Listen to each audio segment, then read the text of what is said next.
collaborations in areas such as energy, clean technology, agri-food, and financial services. A partnership that will increase trade and catalyze new investment.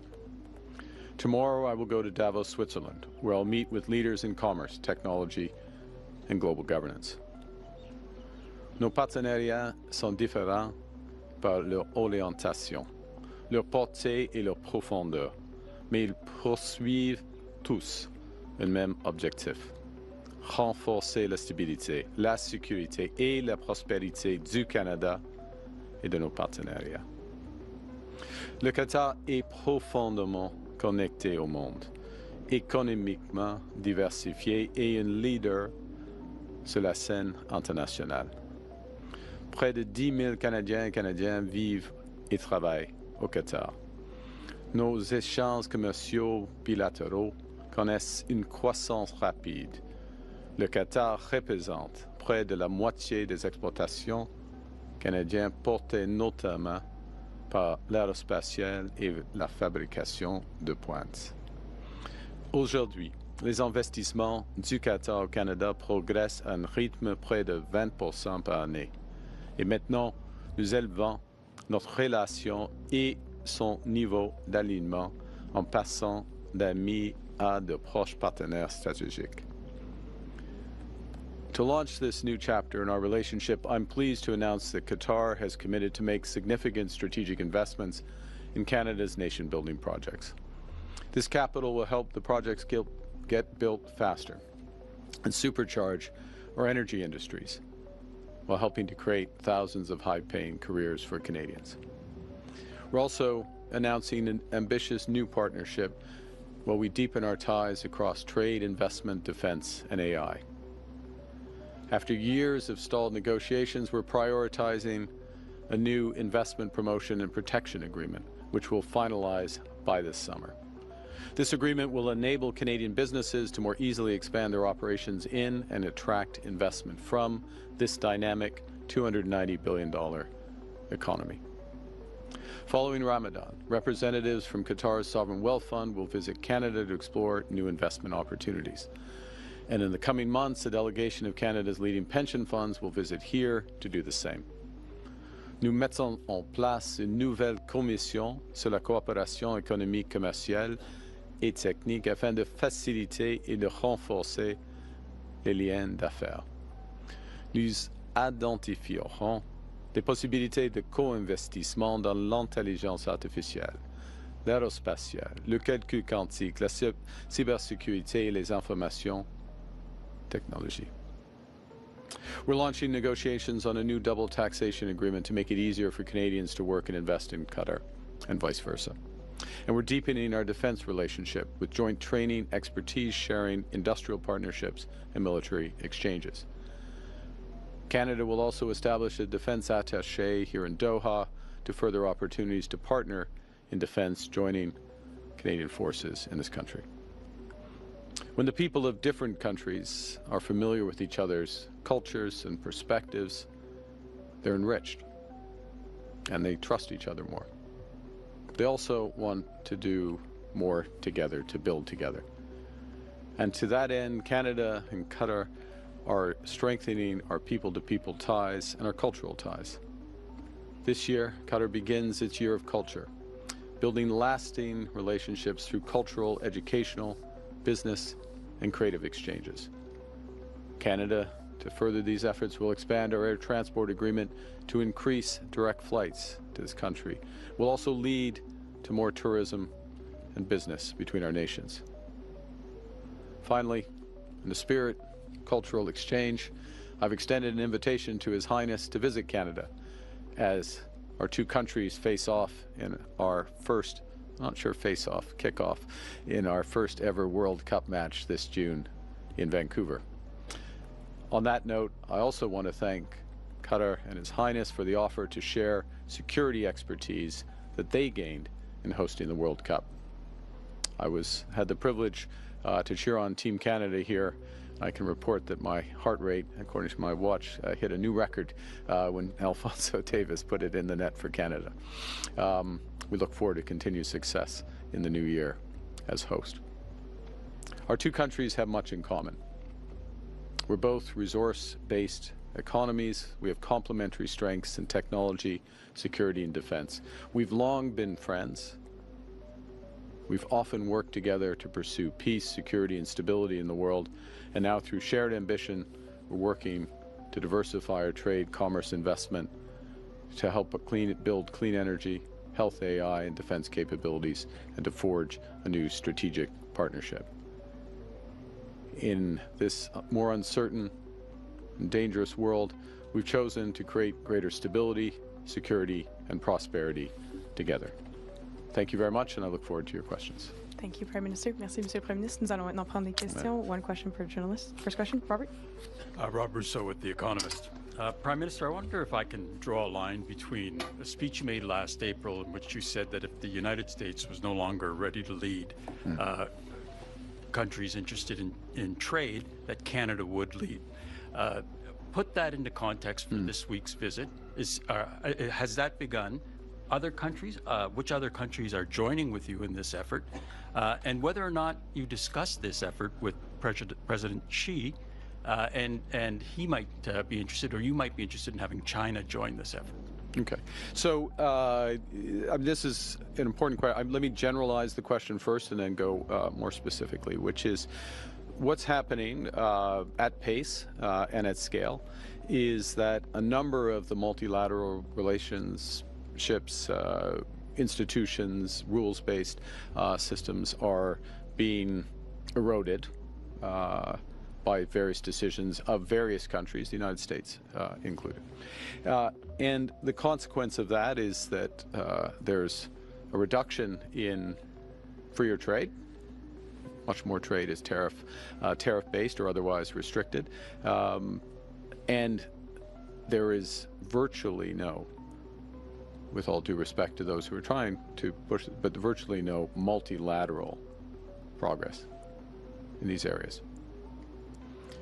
Where there is progress, and where Canada and like-minded countries are looking to make progress, is through plurilateral deals, fancy word, economist knows it, which is multiple countries but not all countries.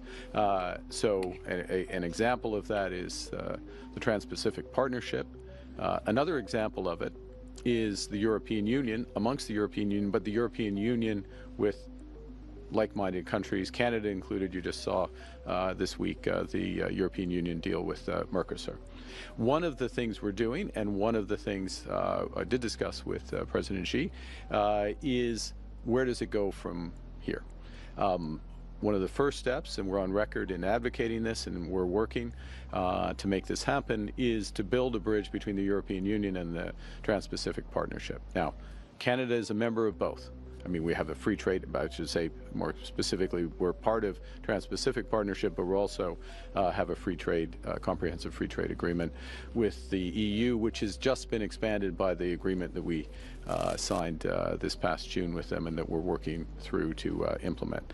So we're brokering, helping to broker, bringing that together. There is logic for other countries to join if that initial progress is made, but of course there's contingencies around that. The first has to happen in that. That is, to finish and bring it all together, that is not as good as a multilateral system that works, but it's far better than a system that's splintering into autarky and in the extreme, and that's what we're working towards. Was there interest from President Xi? Yes, there is interest from China in expanding their trade relations, including, I mean, they're on public record in wanting to be part of the Trans-Pacific Partnership. We take note of that. Our first priority as Canada, and I believe as the Trans-Pacific Partnership, is to make that work. It is working well, but also to explore this opportunity with the EU. Next question. Prochaine question. Kyle. Kyle Duggan from the Canadian Press. Thank you for taking our questions, Mr. Prime Minister. Ontario Premier Doug Ford and Unifor are reacting strongly against your EV announcement. They say that this is a terrible deal that is giving a toehold into the domestic market for an industry that is heavily state subsidized. So what assurances can you give to unionized workers in Canada, in the auto sector? And have you had any conversations with Chinese companies about potential investment or opening factories in Canada? So thank you for the question. So let's look at the. Let me just recap the auto agreement and go to the question on prospective investment. The first is order of magnitude. 49,000 vehicles is the amount, is the cap of this agreement. That's the same amount of vehicles that Canada was importing from China in 2023. Okay, so same level. Although at that time there wasn't a cap. Now there's a cap, first point. Secondly, to put in context of the size of the market, that is less than 3% of the 1.8 million vehicle market for cars and trucks in Canada every year. Every year, that's how many cars and trucks that Canadians purchase. Thirdly, what's in the agreement is a commitment, or it's actually a cap within the cap in terms of affordable vehicles that scales up quite quickly to 50%. So half of that total amount have to be vehicles priced at EVs at less than $35,000. So there's a big affordability focus there. And then the fourth element is an expectation that there will be Chinese investment, partnering with Canadian companies in Canada, and of course an expectation that meet our labor standards to work with that. There is interest of Chinese firms in doing so. That interest is triggered by this agreement, and it creates the possibility within our auto sector, which is very large, very diverse, has a number of players, to have companies that are producing affordable cars in Canada for Canadians and providing the type of technology and expertise that's going to help build a more competitive auto market going forward. The other point, Kyle, last point I'd make is that within the agreement as well is a review after 3 years. So we have to see all these elements that come into place. But how do you know that there's interest? I do know there's interest because we've had direct conversations directly from the Chinese companies, directly from and companies that are amongst the world leaders, and collectively are the world leaders in this space, with explicit interest and intention to partner with Canadian companies. So we have, without question, there is direct interest in that. We'll see what comes to pass. This is an opportunity for Ontario. It's an opportunity for Ontario workers, opportunity for Canada, done in a controlled way with a modest start.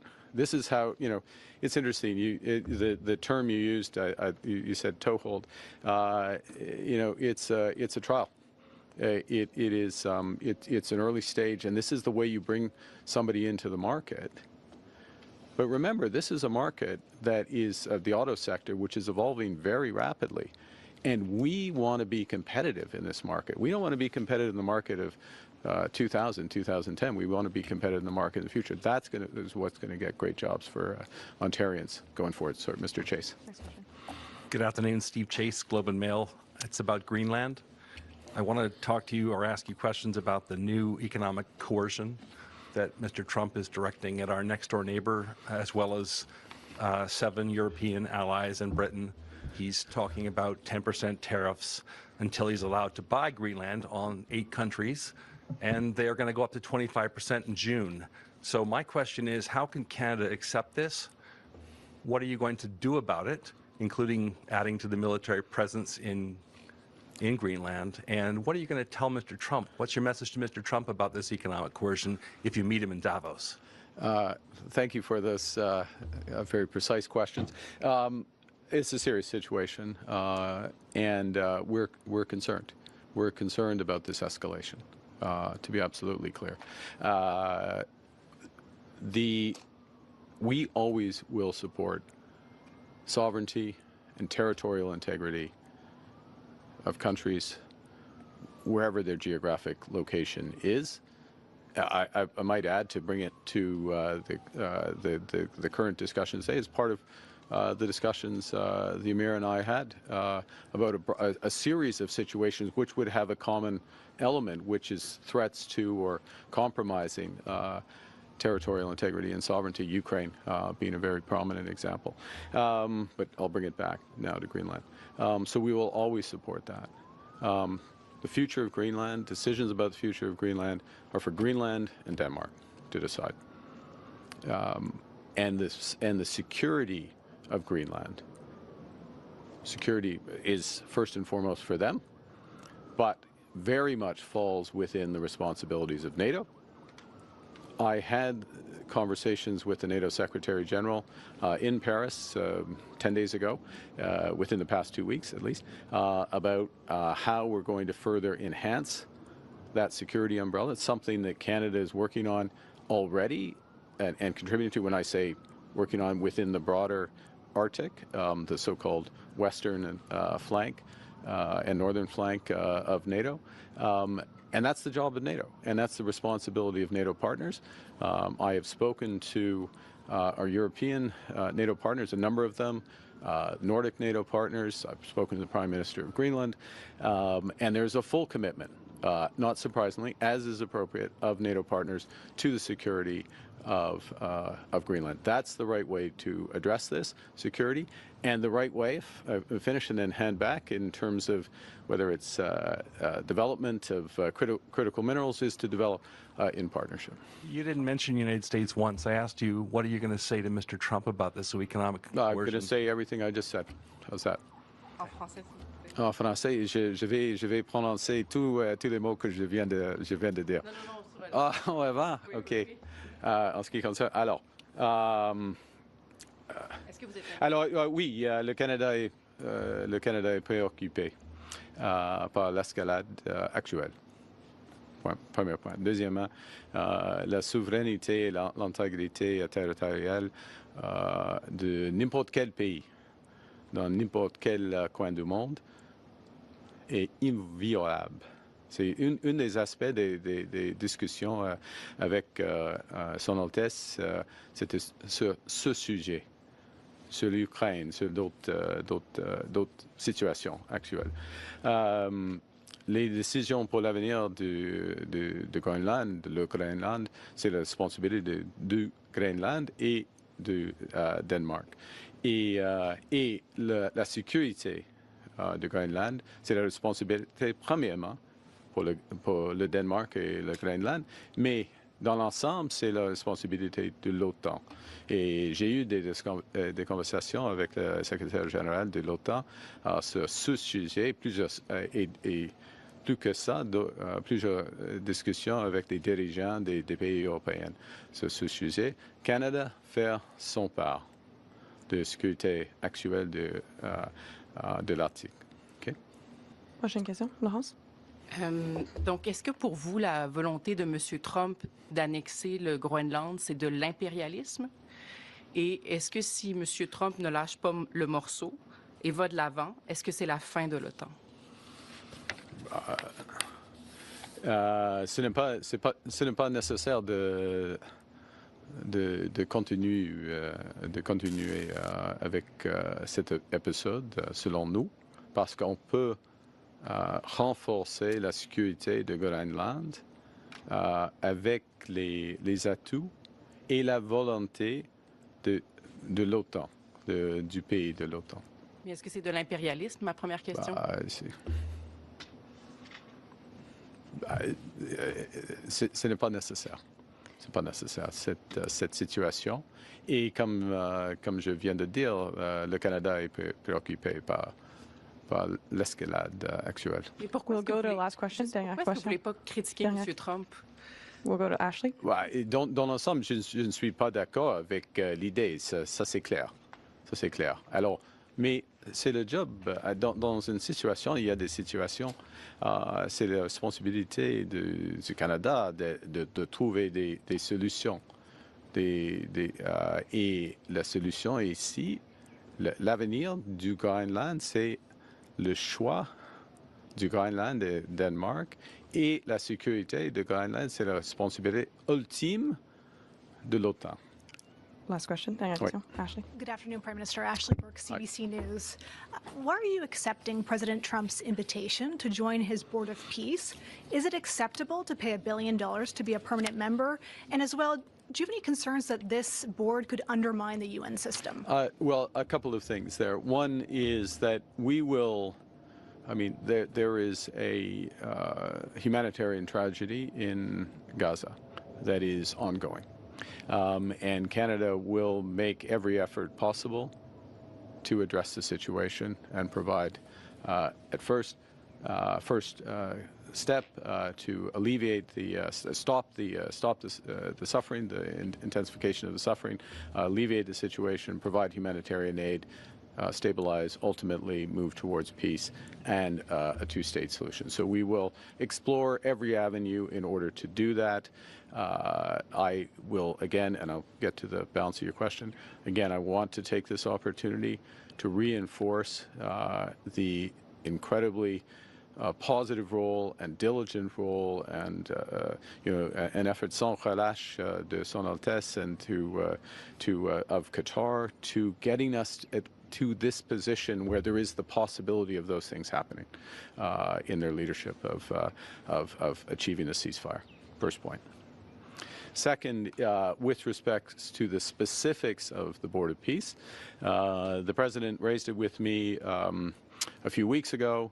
I said, in principle, yes, obviously, consistent with what I just said, I will do what I can do. We will do as Canada what we can do to achieve those core humanitarian objectives.